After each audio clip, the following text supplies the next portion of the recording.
찬송가 187장을 찬양하며 9월 14일 목요일 새벽 기도회를 하나님께 올려드립니다.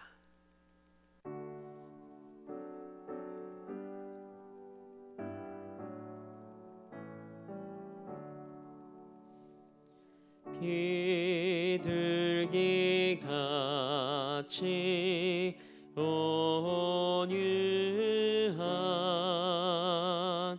은혜의 성령 오셔서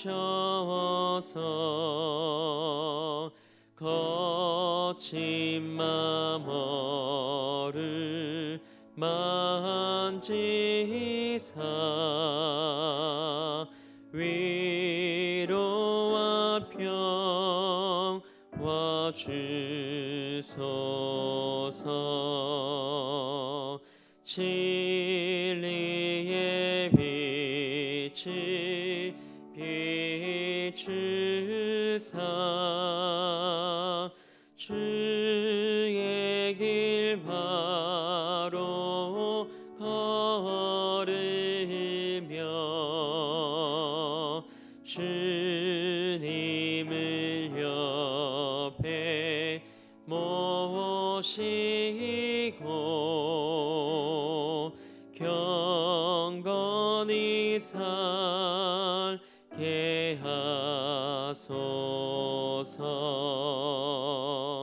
주님과 동행하면서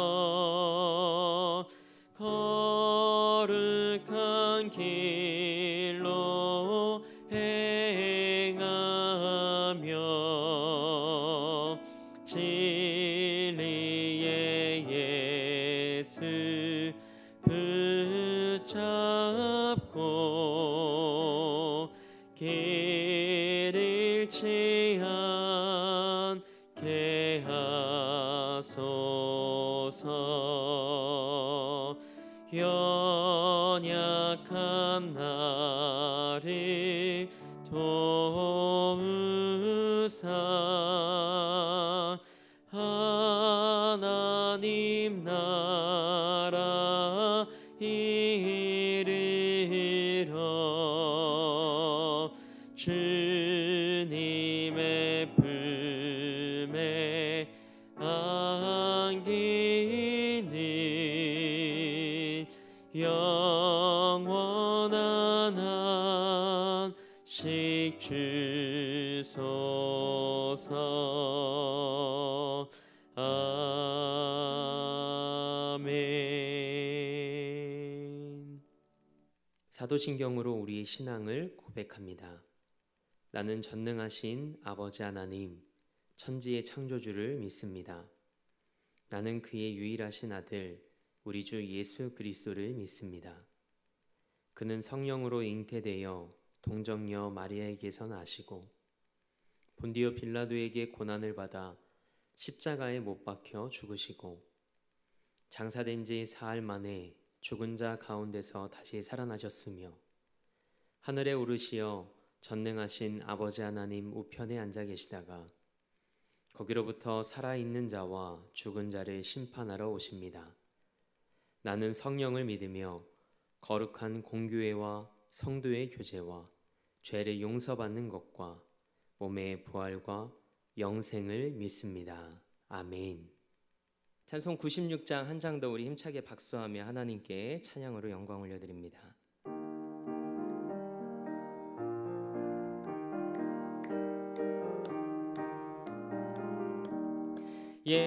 예수님은 누구신가? 우는 자의 위로와 없는 자의 풍성이며 천한 자의 높음과 잡힌 자의 노임되고 우리 기쁨 되시네. 예수님은 누구신가? 약한 자의 강함과 눈먼 자의 빛이시며 병든 자의 고침과 죽은 자의 부활되고 우리 생명 되시네. 예수님은 누구신가? 주 한 자의 정함과 죽을 자의 생명이며 죄인들의 중보와 멸망자의 구원되고 우리 평화 되시네.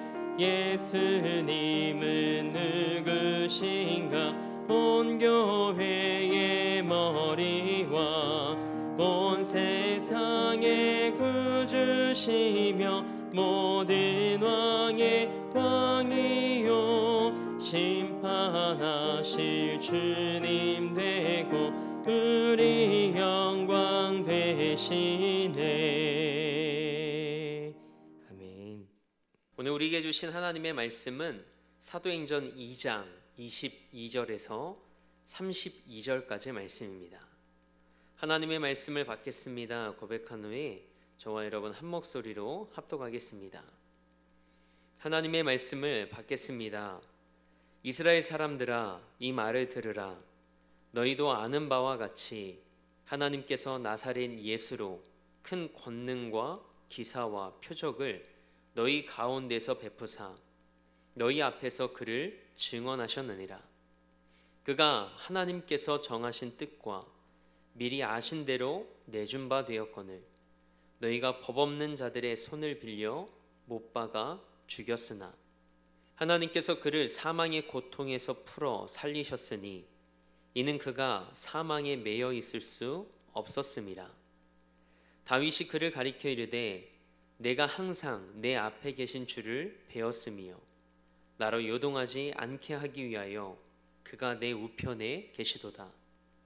그러므로 내 마음이 기뻐하였고 내 혀도 즐거워하였으며 육체도 희망에 거하리니 이는 내 영혼을 음부에 버리지 아니하시며 주의 거룩한 자로 썩음을 당하지 않게 하실 것이미로다. 주께서 생명의 길을 내게 보이셨으니 주 앞에서 내게 기쁨이 충만하게 하시리로다 하였으므로 형제들아, 내가 조상 다윗에 대하여 담대히 말할 수 있노니 다윗이 죽어 장사되어 그 묘가 오늘까지 우리 중에 있도다. 그는 선지자라. 하나님이 이미 맹세하사 그 자손 중에서 한 사람을 그 위에 앉게 하리라 하심을 알고 미리 본고로 그리스도의 부활을 말하되 그가 음부에 버림이 되지 않고 그의 육신이 썩음을 당하지 아니하시리라 하더니 이 예수를 하나님이 살리신지라. 우리가 다 이 일의 증인이로다. 아멘. 하나님의 말씀으로 새로운 하루를 여는 사랑하는 성도님들의 삶이 복음의 확신에 가득 차길 주님의 이름으로 축복합니다. 오늘은 복음 전도는 베드로처럼 이라는 제목으로 하나님의 말씀 함께 나누고자 합니다. 살아가면서 좋은 것을 경험하고 맛있는 음식을 먹으면 우리는 다른 사람들에게 우리의 경험을 소개하고 또 알리고 싶어 합니다. 신앙생활도 마찬가지죠. 신앙생활을 하며 예수님을 알아가고 구원의 기쁨과 감격을 누리게 될 때 우리는 누군가에게 복음을 전하며 예수님을 소개합니다. 그럴 때 여러분은 예수님을 어떻게 소개하시나요? 어떤 분들은 성경책을 선물하면서 복음서를 통해 예수님을 만나보라고 권면합니다. 또 어떤 분들은 유명한 신앙서적을 읽어보라고 선물하기도 하죠. 여러분은 어떻게 하시나요? 우리는 예수님을 믿지만 정작 예수님에 대해, 복음에 대해 누군가에게 설명하려고 하면 뭐라고 말해야 할지 몰라 당황하곤 합니다. 저는 우리 대림교회 성도님들이 복음의 확신에 차서 오늘 본문 말씀에 기록된 베드로처럼 예수님을 분명하고도 간결하게 소개할 수 있는 복음 전달자들이 되길 주님의 이름으로 축복합니다. 베드로는 예수님을 메시아로 생각하지 않았던 유대인들에게 예수님은 하나님이 보내신 메시아임을 증거합니다. 예수님을 통해 나타난 수많은 권능과 또 기사와 표적들이 예수님이 하나님으로부터 보냄받은 분이라는 것을 증명한다고 하죠. 베드로는 가장 먼저 예수님의 죽음을 언급합니다. 베드로는 유대인들이 총독 빌라도에게 예수님의 십자가 처형을 요청했다는 것을 기억합니다. 그래서 유대인들이 예수님을 십자가에 못 박았다고 지적하죠. 예수님이 유대인들의 모함으로 빌라도에게 사형 판결을 받으시고 십자가에서 죽임을 당하셨지만 예수님의 죽음은 사실 하나님의 계획이었습니다.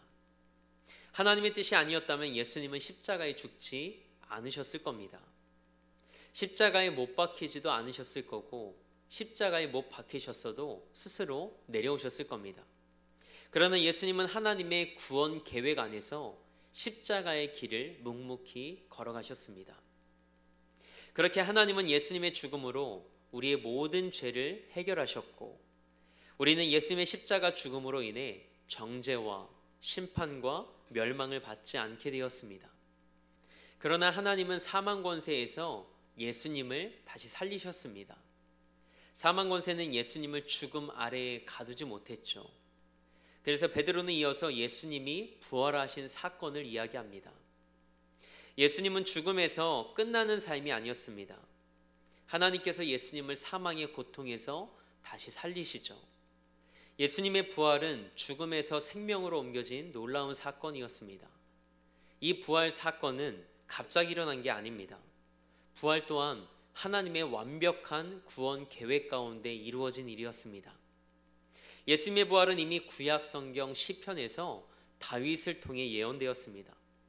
베드로는 예수님이 메시아이심을 전하기 위해 시편 16편 8절에서 11절 말씀을 인용합니다. 우리 본문 25절 말씀을 함께 읽겠습니다. 다윗이 그를 가리켜 이르되 내가 항상 내 앞에 계신 주를 배웠으며 나를 요동하지 않게 하기 위하여 그가 내 우편에 계시도다. 아멘.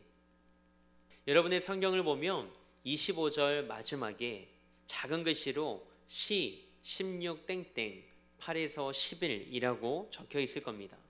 이 표시가 바로 시편 16편 8절에서 11절 말씀을 인용했다는 의미입니다. 다윗은 예수 그리스도의 부활을 미리 예언했습니다. 예수님은 음부에 버림받지 않으시고 그분의 육체는 썩지 않았습니다. 죄와 사망 권세를 이기고 살아나셨습니다. 다윗의 예언은 예수님의 부활이 사도들이 거짓으로 꾸며낸 사건이 아님을 확증합니다. 기록된 하나님의 말씀은 거짓을 이기는 강력한 무기죠. 예수님은 하나님의 뜻대로 죽으시고 부활하신 메시아셨습니다. 다윗은 죽었고 그의 묘가 오늘까지 있습니다. 때문에 본문 29절 말씀은 다윗이 자신을 가리켜서 한 말이 아닙니다. 다윗은 죽어 장사되었고 그의 몸은 분명히 썩었습니다. 다윗은 장차 오실 그리스도에 대해 예언한 겁니다. 다윗은 성령의 감동으로 예언했기에 선지자였습니다. 하나님은 다윗에게 그리스도의 부활을 미리 보여주셨던 거죠. 30절 말씀을 함께 읽겠습니다. 그는 선지자라 하나님이 이미 맹세하사 그 자손 중에서 한 사람을 그 위에 앉게 하리라 하심을 알고. 아멘. 하나님은 다윗의 자손 중에서 장차 메시아가 오리라고 약속하셨습니다. 다윗은 그리스도의 부활을 미리 보았습니다. 이처럼 예수님을 죽음에서 살리신 분은 하나님이십니다. 하나님은 오래전부터 예수님의 죽음과 부활을 계획하셨고 선지자를 통해 그것을 알리셨습니다. 그리고 하나님의 기쁘신 뜻대로 예수님은 음부에서 부활하셨습니다. 우리 모두가 이 일의 증인이죠. 더 놀라운 사실은 하나님이 예수님을 다시 살리신 것처럼 모든 사람을 다시 살리실 거란 사실입니다. 로마서 8장 11절 말씀입니다. 예수님을 죽은 자 가운데서 살리신 이의 영이 너희 안에 거하시면 그리스도 예수를 죽은 자 가운데서 살리신 이가 너희 안에 거하시는 그의 영으로 말미암아 너희 죽을 몸도 살리시리라. 아멘. 예수님의 부활이 중요한 이유가 여기에 있습니다. 부활을 통해 예수님이 메시아이심이 입증되었고 우리도 부활하게 되리란 것이 분명해졌습니다. 이처럼 예수님이 누구신지 바르게 아는 믿음이 중요합니다. 그러나 여러분과 저의 믿음이 예수님을 아는 지식에서 그치지 않기를 원합니다. 예수님을 바로 아는 알미 삶으로 이어져서 예수님을 삶으로 증거할 수 있길 주님의 이름으로 축복합니다. 지난 사도행전 1장 6절에서 11절 말씀으로 하나님의 말씀을 전했을 때 하나님께서 우리에게 성령 세례를 주시고 성령의 권능을 주신 이유가 땅끝까지 복음의 증인이 되게 하기 위함이라는 말씀을 함께 나누었었습니다. 예수님의 부활을 전하는 복음의 증인은 내 언변과 또 내 지식으로 전하는 게 아닙니다. 성령께서 우리 마음에 감동을 주시고 해야 할 말을 담아주시는 겁니다. 그렇게 우리 입술을 주장하셔서 담대하게 복음을 전할 때 복음의 능력이 나타나는 거죠. 오늘 본문 말씀에서 복음을 담대하게 너무나도 분명하고 간결하게 전했던 베드로는 어떤 사람이었나요? 평생 어부로 살아왔던 사람이었습니다. 학식이 출중하지도 않았죠. 예수님을 부인하기까지 했던 사람이었습니다. 그러나 그런 베드로에게 성령이 맞아 그의 삶이 어떻게 변했나요? 담대한 복음의 전달자가 되었습니다. 32절 말씀을 함께 읽어볼까요? 이 예수를 하나님이 살리신지라 우리가 다 이 일의 증인이로다. 아멘. 이 새벽 여러분의 삶에 성령이 임하여 복음의 확신에 찬 믿음의 사람으로 거듭나길 축복합니다. 그래서 베드로처럼 복음을 전하며 하나님의 선한 은혜의 도구로 쓰임받는 이 하루가 되길 주님의 이름으로 축원합니다. 함께 기도하겠습니다. 하나님, 우리 삶에 성령 세례와 성령의 충만함을 허락해 주시길 원합니다. 우리 안에 임하신 성령 안에서 복음을 담대하게 증거하는 증인의 삶을 살아가게 하옵소서. 성령의 권능을 힘입었던 베드로가 복음의 확신에 차서 분명하고 간결하면서도 담대하게 복음을 전했던 것처럼 우리도 복음의 전달자로 쓰임받기를 원합니다. 나의 만족과 유익을 위해 살아가는 인생 되지 않게 하시고 하나님의 나라와 그분의 영광을 위해 쓰임받는 삶이 되게 하옵소서. 오늘도 이 나라와 열방을 위해 기도합니다. 이 나라가 하나님을 경외하는 나라 되게 하옵소서. 하나님의 복음의 능력과 영광이 이 땅을 뒤덮는 그날이 속히 오게 하옵소서. 우리 대림교회를 위해 기도합니다.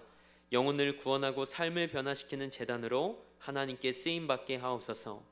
땅끝까지 복음을 전하는 선교 사역과 다음 세대를 세워나가는 사역에 목숨 거는 교회 되게 하옵소서.